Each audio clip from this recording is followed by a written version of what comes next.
Hello, everyone, and welcome back to The Hum, a Kansas Hoops podcast via the Field of 68. My name is Sam Lance. I have Jackson Bezdek back here with me today. And Bez, we're talking about another big win in the Fieldhouse. Kansas takes down number five Houston. Everything from that game, breaking it down after this.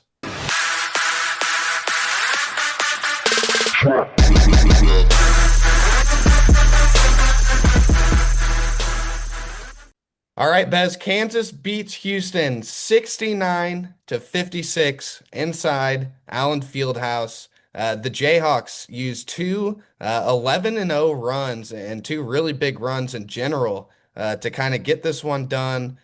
No coach, Bez, has beaten Bill Self twice inside of Allen Fieldhouse. Kelvin Sampson could have become the first, did not happen, and he also becomes 41 and 0 on Big Monday. It's absolutely insane, Bez, that is a stat. I guess, after you play on Saturday, it's not too easy to turn around and come to the fog. But No. gosh dang, 41 and 0, it's absolutely insane. Uh, Kansas guarded their asses off in this game. Houston's offense was just a ton of jump shots. They're 5 of 11 on layups, 2 of 2 on dunks, and they attempted 66 field goals. So that means 53 of their shots came from outside of the paint. It's pretty good, Bez. It's pretty good. Hey man, it's that no middle defense. Get them out of the middle. The middle is where everybody wants to go, where everybody wants to operate from. And it's almost like in the first half, they were daring Cenac to shoot it. And Cenac hasn't been shooting it well lately, which is odd because you and I got to watch him a bunch in high school. Dude can burn it for sure. But, once you miss those first couple, and we've talked about this before going back to our problems in the past couple years, but once you miss a couple and they start just leaving you open, that completely alters your brain chemistry. And it got to the point where halfway through the first half, he wasn't even looking to shoot it anymore. He hit one in the second half, he hit a couple mid ranges, but it was, yeah, take him. And they lost Sharp a couple times and probably bailed out that Sharp had a rough first half. But even Kelvin Sampson said it at halftime. He's like, I like the shots we're getting. We just got to knock him down. And Houston just didn't knock him down, and Kansas even closed the gap even more on some of those closeouts in the second half. Houston just never had a 3 to 5 minute stretch offensively where they were running stuff, felt comfortable. Kansas just didn't allow it. Yeah, with the CNAC stuff, he started the game 0 for 5. Uh, Oh. and, you know, pretty much Kelvin Sampson said after the game, like that was kind of the plan was to be able to get him some open shots. He just didn't hit them. Hmm. And this was Self's quote. There he was basically asked, how did the defense kind of allow CNAC? Was that something that he was willing to give up? And he said, quote, "It wasn't how we were going to defend him, being CNAC. It's how we were going to defend the guards." So we stayed with the ball screen. We had to give something up. So that meant one big was guarding their two bigs, and if they played to the roll or to the pick and pop, that would be something that we were probably going to have to give up. So we were probably fortunate that he didn't make a couple early, but I think for the most part we defended him pretty well. Uh, I thought that Kansas did a really good job. Ball screen stuff, especially in the first half. They seem to fight through screens a lot more. They're switching 1 through 3, and then anything involving a big, they're kind of having the drop coverage a little bit, and then just having you know fighting through with the guards. And Kansas doesn't do that a whole lot. Kansas loves to switch, and Kansas did switch a decent amount in this game. Kind of switched up defenses as well, but. You got to tip your cap to Kansas. I mean, that was Houston's, I think, least points of the year. I would imagine the point .9 points per possession is probably Houston's lowest of the season. So you got to tip your cap to Kansas. Really, really good defensive effort last night. 100%. And it goes back to, Saturday, the struggles on Saturday where, Cincinnati did make a ton of shots, right? I mean, Bill said it last night. we didn't play very good, but Cincinnati played really, really well. I mean, they were humming offensively, and that's an offense that has not been good all season. Even their other big wins have come in a defensive type of game. So, for them to just walk into the fog and hit a bunch of shots, right? And then to turn that around and basically just say, okay, Houston's guards, nope, we'll live with literally anything else, but Kingston will not burn us, Sharp will not burn us. We will just not allow that to happen. And if CNAC goes for 25 and we lose, it happens. Kingston Flemings was incredible in Ames, Bez. I mean, Incredible. some of the shots that he was making, it was ridiculous. Melvin Council beasted that matchup. 16 Hmm. points Hmm. for Kingston, but 6 of 18 from the field, not very efficient. 1 of 3 from three. Didn't get off a single clean look. I thought there was maybe No. one three that he got off that was like, okay, yeah, like that was a clean look. Everything else was hard for him. Cenac, of course, we mentioned started 0 of 5, ended up with 9 points, 4 of 13. And then Mercy Miller also had 9 points, but that was a lot in garbage time. Yeah. Yeah. Nobody else. Bez, I mean, Uzan, 7 points, 3 of 7. Tugler, not really a scorer, only 4 points. Sharp, 5 points, 1 of 10 from the field. Harwell off the bench didn't make any shots, and then Sacco 2 of 3 from the field, 4 points. He's not a scorer for them either. It's pretty incredible stuff, Bez, to hold. Yeah, I mean, especially Sharp. I mean, Sharp, Uzan, Flemings. It's one of the best backcourts Kansas is going to see. What is that combined? It's 16 and 12. So what is that? 28? 28 points combined. Yeah. That's gonna work out pretty well for you. And it's like to your point, Sam, everything was contested, everything was uncomfortable. Even the ones that weren't so contested, they were deep. Houston couldn't get their offense started at the 3-point line. Kansas just wasn't allowing it.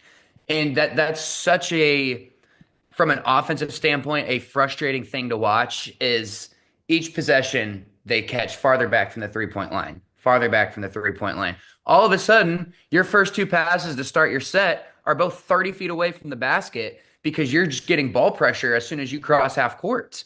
So of course, like Kingston's going to be at like out of sorts almost because even if he does get a clean look, it's from 26 feet away. And as a defense, if they seem to be really focused on we cannot allow any rolls through the middle of the paint, or we cannot allow Uzain or Flemings to get downhill going towards the middle of the paint.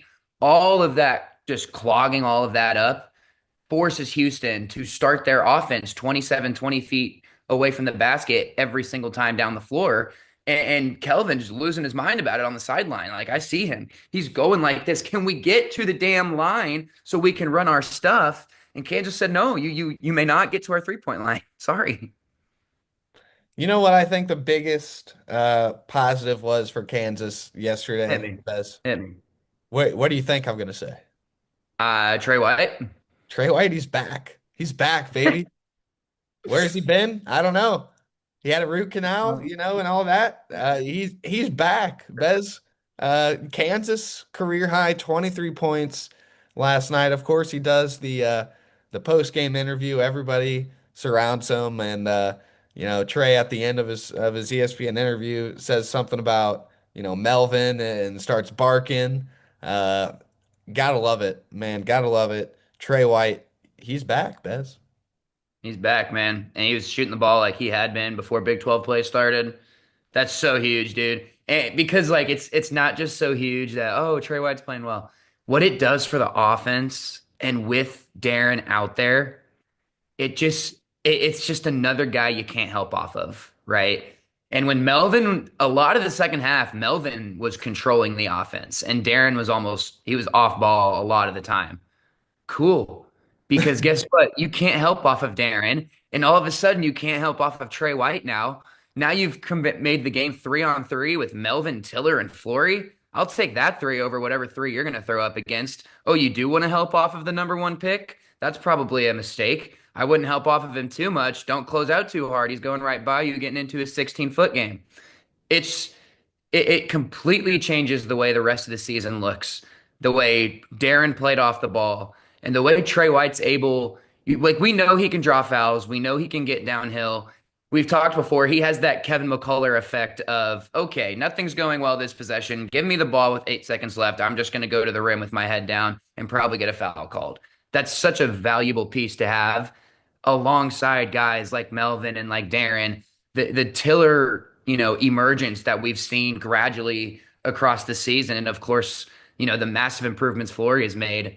It's five guys who can freaking score the basketball out there, man. That's that's why they need Darren because he's that fifth guy. We love Jamari, we love all Marco. Those guys is the fifth guy that it doesn't feel obviously it doesn't feel the same compared to Darren Peterson.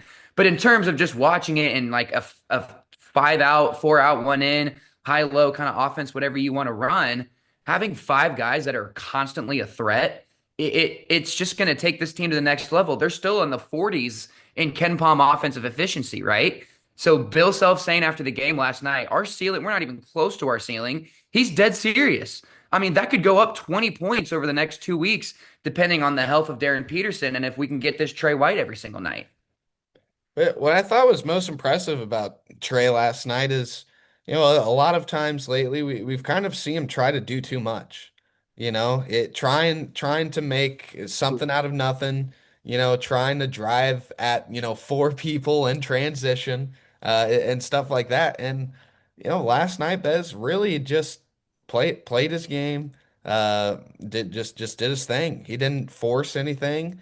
Really the only time that I was Trey was whenever he, foul baited and he actually got the call. So there we go. I thought the Big 12 refs have caught on. Maybe I was wrong. Maybe Trey still got a little SGA in him, but this was a self quote from last night. He said, quote, he made easy plays. You shoot the ball when you're open, you pass it when you're not, you go rebound the ball, you get fouled getting rebounds. I thought he was exceptional. But I think up until this, when you're pressing, you try to do too much sometimes. And I didn't think he did that tonight. He made the game easy tonight. Absolutely. Absolutely. And, I thought DP was definitely pressing in the first half, and then he didn't in the second. No, nobody was pressing in the second half, man. It was five guys just playing together. Whoever's open, you get to take the shot. And if all five are going to buy into that, it it's going to be really hard to beat this team, Sam. It is going to be really hard to beat this team because, you know, you and I know Darren's a great defender on the ball, but his team defense last night was the best I've seen in a while. He looked more engaged than I've seen in a while.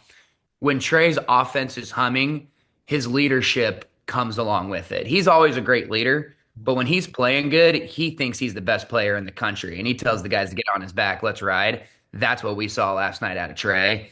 That was really the reason the defense was so good for all 40 minutes.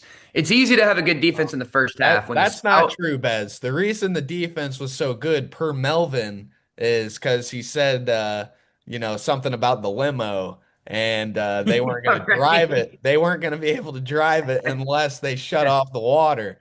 So, uh, Bro, his analogies are crazy. Where does he come up with this stuff? I don't know what he was talking about. Like, I didn't even really notice that he said that until I saw something on Twitter about it later. And I was like, it was on Fox, like College Hoops. And I was like, yeah, I remember him saying that, but I didn't really think anything of it. I Didn't was know what like, he was yeah, that's referring to. that's Yeah. actually hilarious. So Yeah. I ended up posting that, but gosh, he's funny.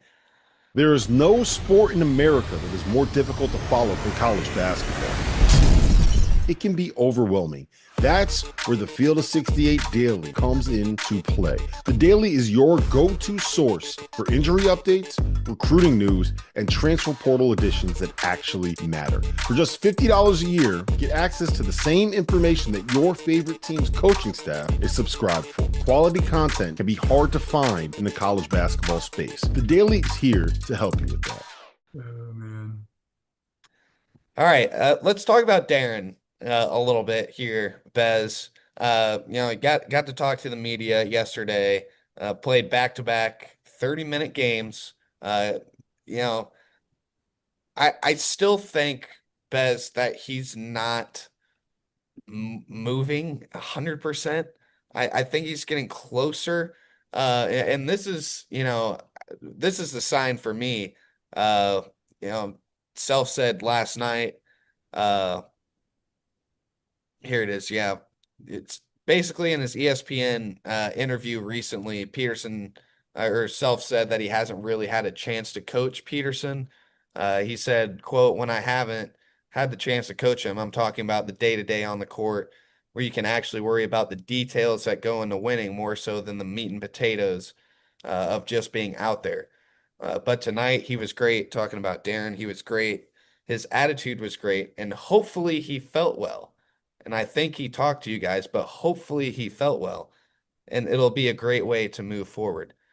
I don't think Self is saying, hopefully he said he felt well, hopefully this and that. If, there still isn't something kind of going on with Darren. So I still don't think that we have seen 100% balls to the wall, Darren Peterson yet. But the fact that he is able to play 30 plus minutes now, and really the only setback he's had lately was that Oklahoma State game, which was kind of an anomaly because he had been playing every single game since then, or since BYU early there against Ibansta, where he only had 20 minutes, played a couple minutes in the first half. But that was because I think a little bit because he missed the previous game. The Oklahoma State one, that one's kind of weird. I'm not sure what happened there, but I mean, two games in a row, 30 plus minutes, 30 plus minutes, and you get 30 minutes out of Darren, 14 points, doesn't really play his best, and you beat a top five team. Like, I think is the Oklahoma State thing just as simple as we had gone up by 23 at that point, and No, because he was on the bike and stuff, and yeah. there's a lot of performative stuff in this. It's a freaking headache, dude. Like, I agree with you. I don't think he's been 100% all season. It's just a fact, man. All these high school clips going around, you just look at it. He's not 100%. And if he's good to go, he's going to try and play as much as he can. It might just be as simple as that, guys. And lately he's been feeling pretty good to go. So he's been going. You know, he's going to continue to play as much as he possibly can. Like I really think it's just as simple as that. Now, end of February, about to enter March, right? If there ever was a time for him to quote unquote ramp it back up, it's now. So, in terms of like the timeline of him being as close to fully healthy for March as we can get, kind of on schedule, which is crazy to say of all of the circus that we've dealt with all season long. Look, Kansas is second in the conference. They are a top 10 team in the country and are right in the middle of a 2 and a 3 seed. And he's just now ramping up to get to fully healthy. It's fine. The team looked good last night. The first half looked a little choppy, but that was him. He was really trying to force things and shut everybody up. That was I'm going to take over this first half and show everybody who I am. That was the mentality. The shots didn't go in. Okay, that's fine. He completely changed the way he played in the second half. Completely. That was a guy buying into Bill Self's offense. And it worked. And they played beautifully. Multiple huge runs in that half. It works, guys. It works. Kansas can play with them. Kansas can play without him. Kansas is very, very good either way. And when he is on, I don't think there is a team that is just better than them outside of maybe Michigan and Duke. And you can't say Arizona because we already saw what happened there. So you can't say Arizona is better than Kansas. Well, Kansas beat them. So Michigan and Duke are the two teams, the only two teams that you can say that's better than Kansas when Kansas is at 100%. You can't say anybody else is because they're figuring it out. There's 4 more games left in conference play, I'm pretty sure. Maybe I'm mistaken, and there's only 3. Yeah, there's only 3 now. But look, that's 3 more games to figure this out. And then you have the Big 12 tournament, and then we're off. It's going to be fine. It's going to be fine. Let's hop into it then a little bit, Bez. Let's kind of look forward. I wanted to mention this really quick. Peterson did respond to kind of the narratives and the national attention yesterday, and I thought it was hilarious, kind of what he said. He was talking about how he doesn't really pay attention anymore because everybody has something to say after every game. But then he said that he's been an antisocial loner his entire life. So he doesn't really like he just he doesn't care. Uh, Whatever that means. yeah, so I thought that was pretty interesting. But uh, Kelvin Sampson, Bez, said it yesterday. With Kansas, you never know, but they're pretty good. And hey, so are we. Darren didn't like that at all, by the way. If you look at the Field Oh, 68 I saw Twitter it. I page, saw it. Darren did not like that comment whatsoever. But what do you think, Bez? I mean, Kansas has six quad 1A wins, tied for six nationally. Uh, this is just the fifth time in Kansas history, thanks to Adam Sullivan for this stat. Just the fifth time in Kansas history the Jayhawks have defeated three top five teams in a season. Those other years, uh, Oh, 2012, 1991, and 1953, just some heartbreaking all seasons. all reached the Final Four. 2017 lost in the Elite Eight. Don't remind me about that game. Don't. Don't. Thoughts, Bez. Does this team have what it takes? We've been saying it for a while. I mean, should we be penciling in the Jayhawks to uh, what is it? Indianapolis, Final Four in Indianapolis. Oh, no, we shouldn't be penciling it, of course, but it's definitely, we're definitely thinking about it all of a sudden, right? It's I just think this is all of these stats, and you kind of go through bracketology and you're like, how many 12 loss teams are going to make it this year? There's just because of how the conferences look now, there's so many more opportunities for things like this, right? Where let's say you're in a Big 12, your schedule is naturally going to have three or four top 10 games in it. And Kansas just so happened, like Houston was fifth last night. They could have been sixth, and it would have been the same team. And the stat is now null. I just think these are so silly because like just the way the schedules are now. And like, yeah, there's going to be three 12 loss SEC teams in the dance, guys. There's just not a whole lot of There's gonna be teams with room more than anymore. that. There's just not a lot of room anymore for everybody to be 25 and 7. It's not really plausible.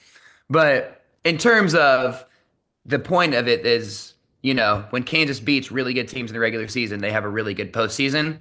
Why not, dude? You have one of the best players in the country. You have one of the best coaches in the country.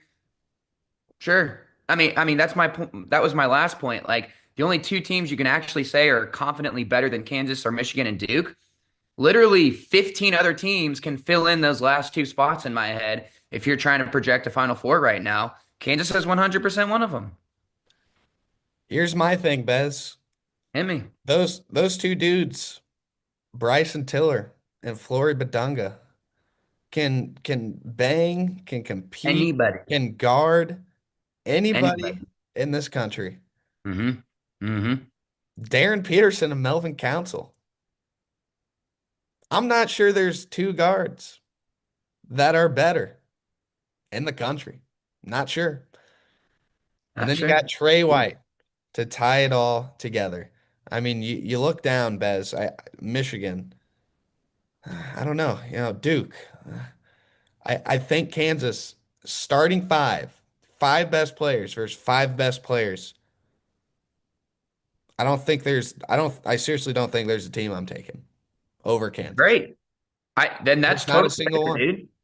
What more evidence do you need outside of beating Houston and Iowa State and Arizona? You don't need any more evidence. That's a great take. Boom. So yeah, if you think about the AP poll right now, Bez, I mean Kansas is beating what the two through five, right? Mm-hmm. Mm-hmm. Zona, Mm-hmm. not Michigan, Houston, uh, and then Iowa State, and then the two losses without Darren Peterson, to like the top teams, Right, obviously. right, right, right. Without Darren Peterson against Duke, Mm-hmm. Kansas was right in that game. Without Absolutely. Darren Peterson against UConn. Kansas was right in that game. UConn didn't have Terrace Reed. Um, it was an early season game. Whatever. Early Throw that season. one away. Braden All Mullins I'm saying, emerged. Des, is the Jayhawks. I think I'm penciling them in to my Final Four. We talked about it before. There's too many similarities with the Natty season. There's just too many. A lot. Weird injury that everybody freaks out about, you know, just it's the I don't know. I think this is it. I think the Jayhawks